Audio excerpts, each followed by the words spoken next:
In Silicon Valley, Google engineers have gone out to REI at their lunchtime, and they've bought colorful ripstop nylon tarps, and they've stretched them over their desks, effectively lowering the ceiling in this otherwise beautiful high-ceiling space.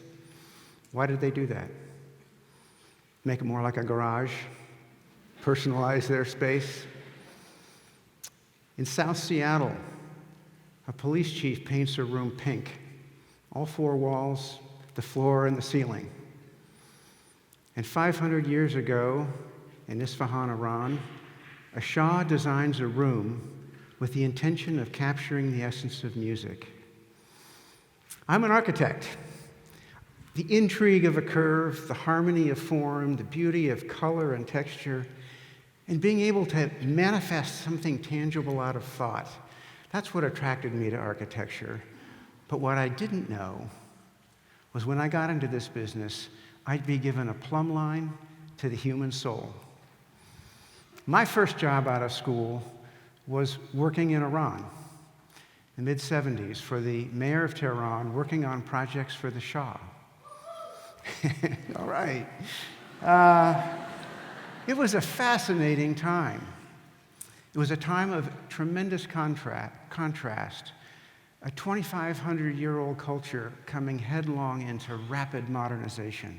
I actually found myself one time drawing in the sand with a stick to place the beginning of a high-rise in a city of 7 million people that didn't have a sewer system. But I learned some life-changing lessons when I was there. And most importantly, what affected the rest of my career was understanding the power of design and the role that it played.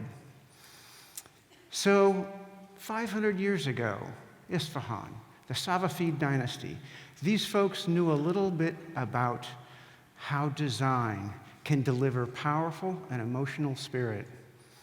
I will never forget. I can still feel what I felt in my first trip to the Shah's Mosque in Isfahan over 40 years ago.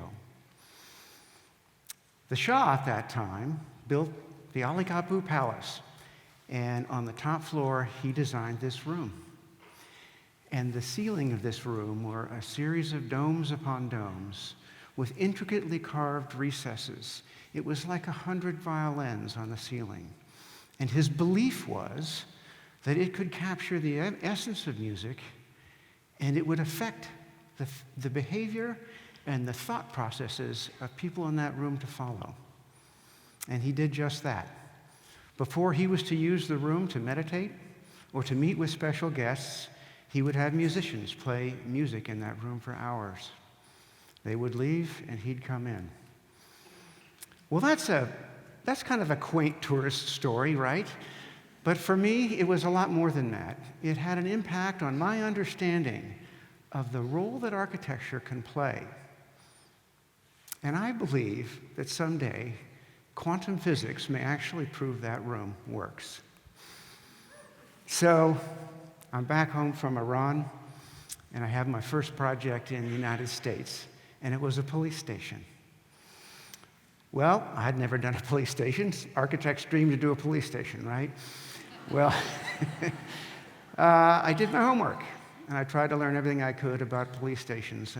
But in my first meeting with the police chief, at one point he said, "Well, Scott, where are you going to put the pink room?" And I thought, "Pink room? What's that?" Well, he explained. When we bring a prisoner in the back of a car, drive into the Sally Port, the prisoner's handcuffed, we have to get him in and book him and get him in behind bars. And sometimes those folks are ornery, and we were looking for a way to calm them down when we get them out of the car. So, police forces everywhere had been imagining this, and they went through an arduous trial and error process, and they found a very certain color pink for a very specific amount of time, 17 minutes. If you put them in this room that's pink everywhere for 17 minutes, they calm down. And that was told to me, just starting my career in this country, in a very matter-of-fact way from a police chief. And I thought, this is is powerful stuff. This intuition and this trial and error to have space do these things. Well, science is now playing a big role in what architects do. We used to stamp plans, and now we hang around with neuroscientists. Some of the things we've learned have really shaped what we're doing. For example, high ceilings. If you're in a space with a high ceiling, your ability to think spatially and conceptually is improved. Your cognitive performance in that area goes up. If you have a low ceiling, your cognitive performance for mathematics will improve. So what were those Google engineers doing? I think they were trying to write better software. We used to think cubicles were horrible. Now we know they are.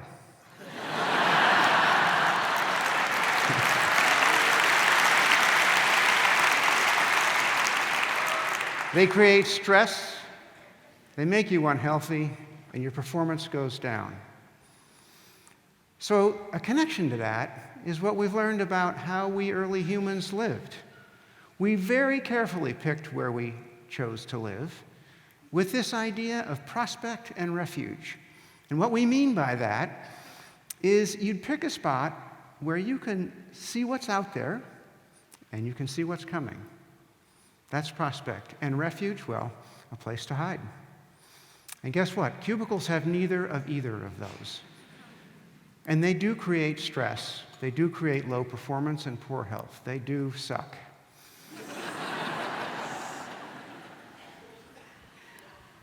And speaking of early humans, for over 99% of our time on this planet, we've lived outside.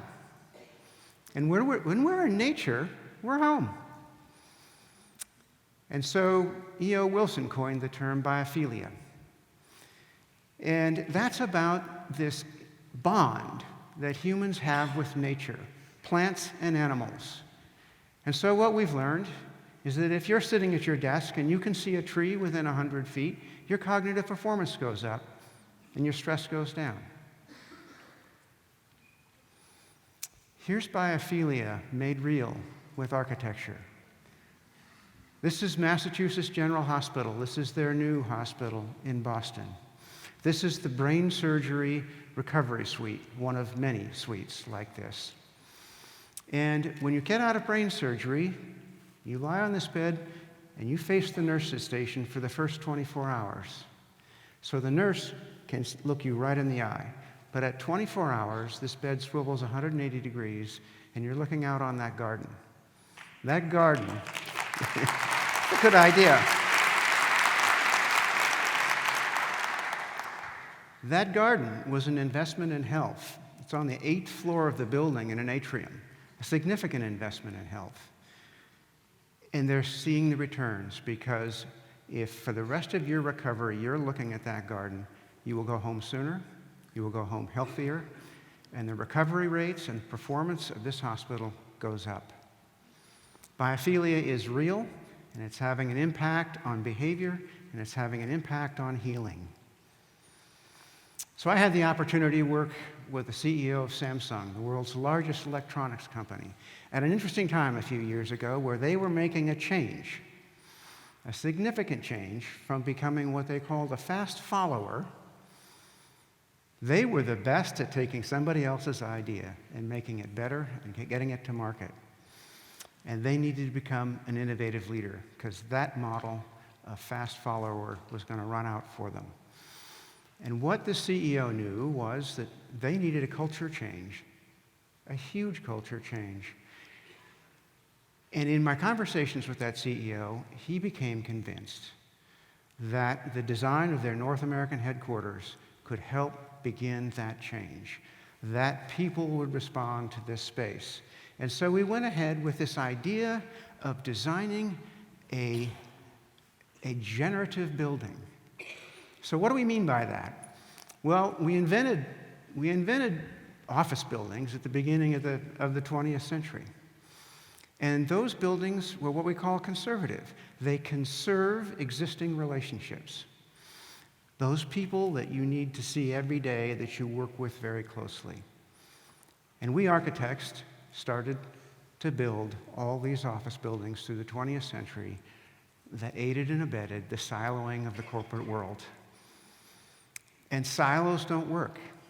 So the idea of a generative building is to foster new relationships, generate new relationships every day, every work, every week, all year long. So what we know is that 50% of our brains, more than 50% of our brains, is visual. And what we see and who we see in the course of a day matters a lot. So we designed a building around the idea that looking at the patterns and running avatars through hundreds of different floor plates, we could find a way that you would see more different people in the course of a day. And we did another thing. We also calculated a way to figure out how you could burn more calories during that same day. Because if you're moving more, you're healthier, you're smarter, you're happier, and your performance will go up. So we're designing buildings around creating relationships and creating movement. Another thing that we did was we made an outdoor space every third floor of this 10-story building. You're never more than a floor away from being outside. Because if you want to have a great meeting, go outside and take a walk. That's where your brain will be at its highest possible performance, and you'll come back from that meeting healthier, happier, and smarter. So we brought a lot of these ideas together at Amazon here in Seattle. 3 1 million square foot towers around these 3 spheres, and all of that space is leveraging biophilia, leveraging the outdoors, leveraging connections to cities. These spheres are a workplace. They're an alternative workplace. 700 people can bring their laptops and sit in this space amidst thousands of plants. And they will be healthier, they will be happier, and their stress will be lower. Good things will happen. But it doesn't just end at the spheres. Here's a dog park up on about the 17th floor of the building. And it doesn't end there, which is the idea of a corporate headquarters and its relationship with the city. That the office does not end at the front door, and the city does not end at the front door. And that going out and taking a walk, going out for lunch, is part of that experience. It's part of how you're going to be a more productive worker. So, beliefs, intuition, now science, they all count. This is the case for the power of design, and it's stronger than ever. And it's just in time. Today, we face unprecedented challenges. Population growth, we're going to hit 10 billion people this century. The largest migration in human history into cities. The cities are growing, we're all going to live there, and that's a good thing. We're not going to make it on this planet with 10 million people. Life won't make it on this planet without living in cities. What are they going to be like? Well, we know they're going to get denser. Let's take Seattle, 8,000 people per square mile. That's the 10th densest in the United States, so there's 8 dots in a square. New York, the densest city in this country, 28,000 people per square mile. And the densest city in the world, Manila, 111,000 people per square mile. This is a trend. We're not only getting bigger cities, we're going to have denser cities. And what's that going to be like? We have the tools, and now we have a choice. Will we choose to build classrooms that are boring or classrooms that delight? Will we choose to build workplaces that distract or workplaces that motivate? Will we choose to build cities that stress, or we choose to build cities that inspire? Design gives us that choice. Thank you.